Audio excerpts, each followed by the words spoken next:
সকালটা শুরু হওয়া মানেই প্রতিদিনকার মতো আবার নতুন করে কাজের যুদ্ধ শুরু হওয়া।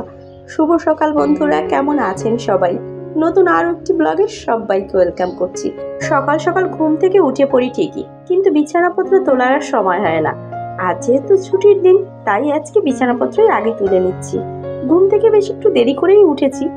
ছুটির দিনগুলোতে ভাবি যে বেশ একটু বেলা করে ঘুম থেকে উঠবো, কিন্তু প্রতিদিনকার যে রুটিন, একটা নির্দিষ্ট সময় ঘুম থেকে উঠতে হয় ভোরবেলায়, সেই সময়টা এলেই ঘুম ভেঙে যায়। যতই ছুটির দিন হোক আর যাই হোক, ঘুমটা কিন্তু ওই টাইমটাই ভেঙে যায়, আর ঘুমই হয় না। আমার মতো কি আপনাদেরও এরকমটা হয়? অবশ্যই কমেন্ট করে জানাবেন। এখন এই মোটা কম্বল দেখলেই মনে হয় গরমটা যেন একটু বেশি মনে হয়, কিন্তু এখনও ওয়াশ করা হয়নি। ভাবছি ড্রাই ওয়াশে পাঠিয়ে দেব।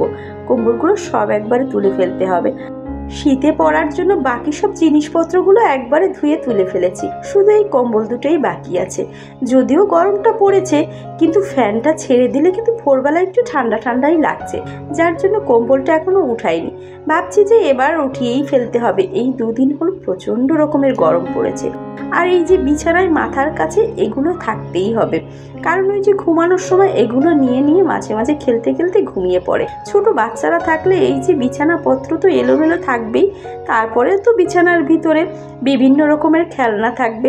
আমার মাঝে মাঝে ইচ্ছে হয় যে বিছানাটা যদি এরকম সুন্দর টান টান করে গোছানো থাকতো, কি ভালোই না হতো। কিছুক্ষণ পর অবশ্য বিছানাটা আর এরকম থাকবে না। প্রতিদিন সকালে ভাত রুটি দুটোই হয়।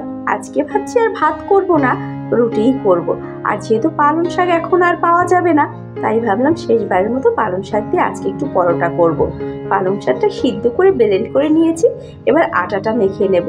আর আমাদের বাসায় রুটিই বেশি খাওয়া হয়, পরোটা খুব একটা খাওয়া হয় না। আমার অবশ্য খুব ভালো লাগে, কিন্তু ওই যে তেলের জিনিস তো, এই জন্য খাওয়া হয় না। তো ভাবলাম যে পরোটার মতো করে বানাবো, কিন্তু একটু তেল কম করে বানাবো। যাই হোক, এখন আটাটা ভালো করে মেখে নিচ্ছি। ছুটির দিনে সকাল হোক বা দুপুর হোক, সবসময় একটু স্পেশাল কিছুই থাকে। আর সকালটা বেশিরভাগ সময় আমাদের খিচুড়িই চলে, যেহেতু ছেলে আর ছেলের বাবা দুজনেই ভীষণ খিচুড়ি খেতে পছন্দ করে। আমার অবশ্য বেশি একটা ভালো লাগে না, মাঝে মধ্যে ঠিক আছে, কিন্তু প্রায়ই খেতে আমার খুব একটা ভালো লাগে না খিচুড়ি।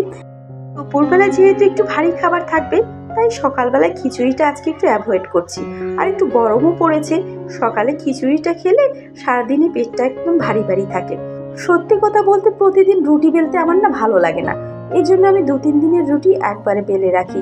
আর প্রতিদিন সকালবেলায় রুটি করার সময়ও হয় না, ছেলেকে নিয়ে স্কুলে দৌড়াতে হয়। সকালবেলায় রুটি করা, তারপর ছেলের বাবার জন্য দুপুরের লাঞ্চ রেডি করা, একটু বেশ ঝামেলাই হয়ে যায়। 2-3 দিনের রুটিটা বেশ একবারে করে রাখি, সকালবেলায় খুব একটা ঝামেলায় পড়তে হয় না। আজ ছুটির দিন, সকালে বেশ হাতে সময়ও আছে, তাই সকালে রুটিটা করে নিলাম। সপ্তাহের 6টা দিন তো ব্যস্ততার মধ্যেই কেটে যায়, তাই ছুটির দিনে চেষ্টা করি নিজের একটু যত্ন নেওয়ার জন্য। এখানে আমি তিসি জাল করে নিচ্ছি, আর এই তিসিটা চুলের জন্য কিন্তু ভীষণ উপকারী। আমি তো বেশি উপকার পেয়েছি। আমি চেষ্টা করি সপ্তাহে 1বার বা 2বার হলেও তিসিটা মাথায় নেওয়ার জন্য। তো এই ছিল আজকের ব্লগ। নতুন ব্লগে আবার দেখা হচ্ছে। সবাই ভালো থাকবেন, সুস্থ থাকবেন।